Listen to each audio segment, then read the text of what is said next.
Para esto justamente estamos con un doctor que nos va a poder resolver, nos va a dar luz en esto, que es el doctor Fallanás. Muy buenos días, doctor. Hola, buen día.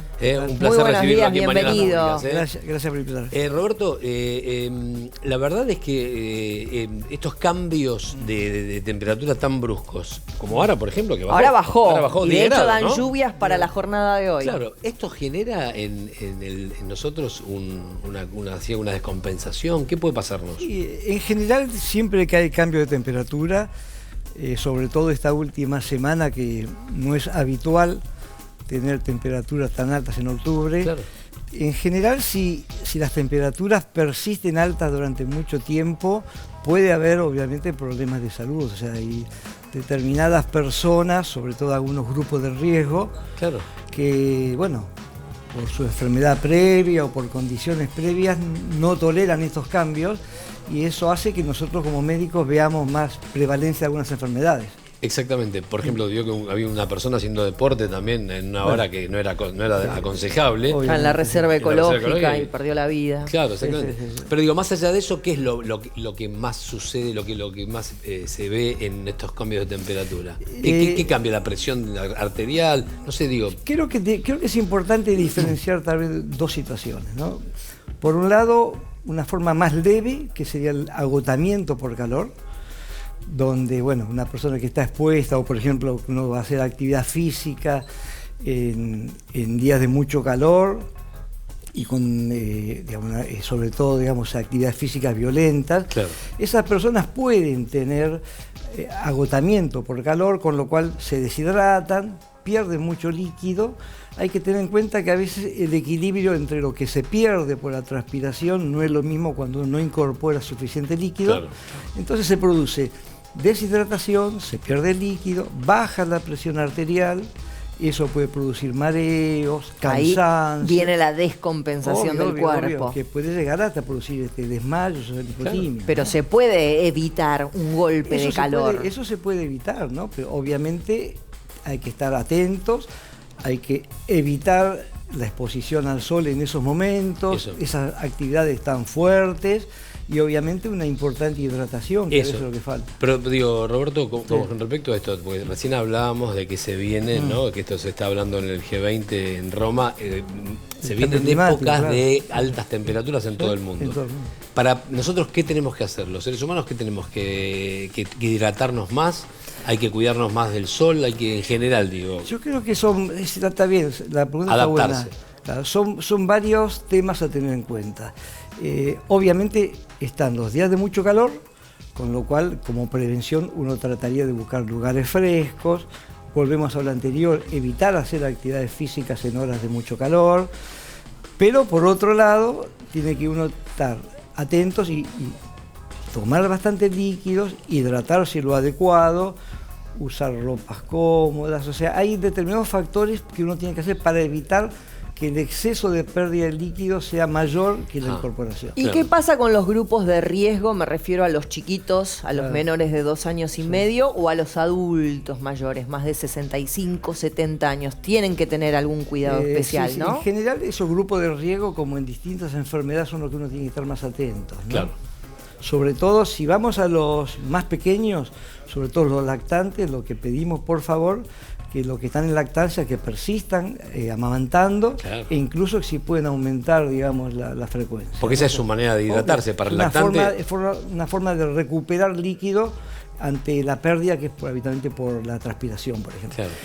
Los adultos mayores, acá hay que tener en cuenta algunas circunstancias, ¿no? O sea, aquellos adultos mayores que tengan enfermedades de base, que están hospitalizados o en algunas instituciones tipo hogares de ancianos, claro, esas personas muchas veces dependen de un tercero para hidratarse, no son autoválidos muchas veces. Entonces, esas personas sujetas a una temperatura exagerada con mucha humedad pierden mucho líquido.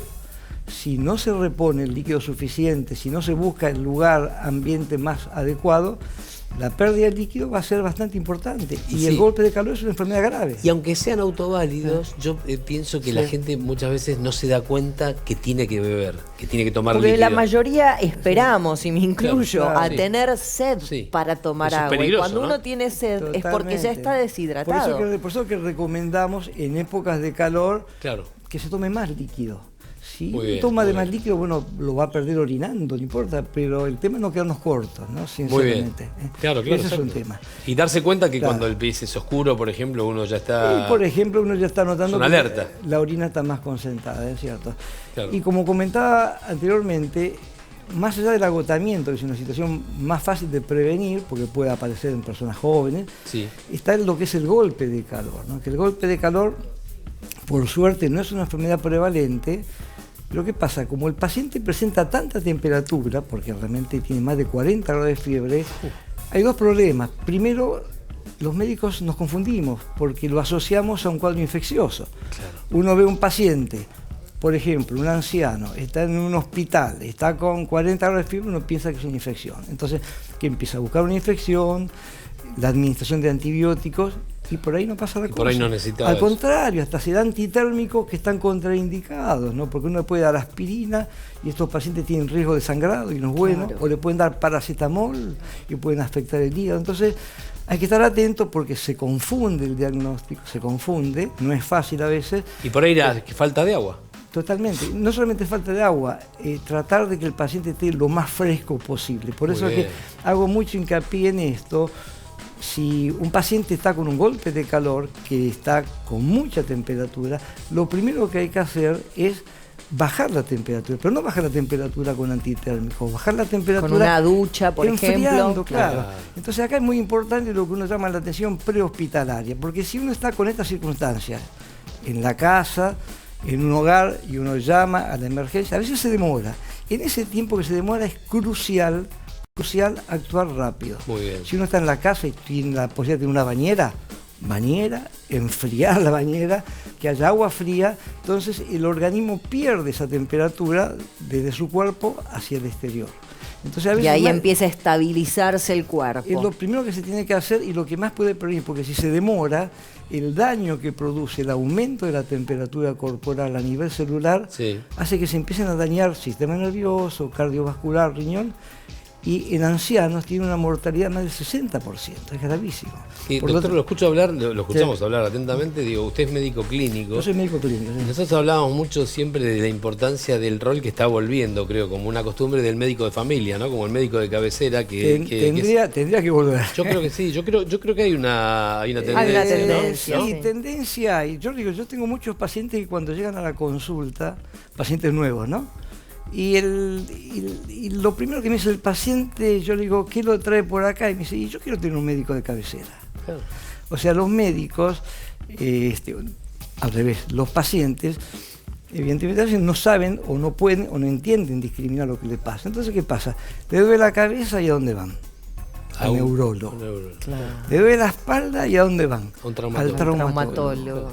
Y no tiene que ser así, porque la mayoría de los dolores de espalda no son para el traumatólogo, que me perdonen los colegas. No, pero está bien. No, pero la realidad es que ante una dolencia primero es el médico clínico. La mayoría del dolor de cabeza, gracias a Dios, no es por tumor cerebral, son por contracturas, personas que están ansiosas, que están muy tensas. Por eso la importancia de la primera consulta con el médico clínico o médico de cabecera, que va a ser quien derive, si es necesario, a un neurólogo, y que no siempre se deriva, pero el médico clínico tiene la particularidad de ser el médico que mejor conoce al paciente. Claro, eso. Porque lo conoce en forma íntegra. Eso. O sea, no es el especialista que, bueno, si tiene un dolor de panza, vamos a hacer una endoscopia. No. El médico clínico sabe que si le duele la panza, sabe que tuvo un problema en su trabajo. Muy bien.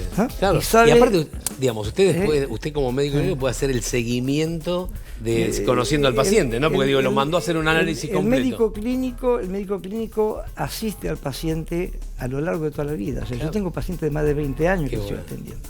Entonces ya estoy atendiendo otra generación. Y a veces veo que el hijo tiene las mismas actitudes del padre, por ejemplo. Claro. Pero ¿Qué puede pasar, no? Por la parte genética, familiar.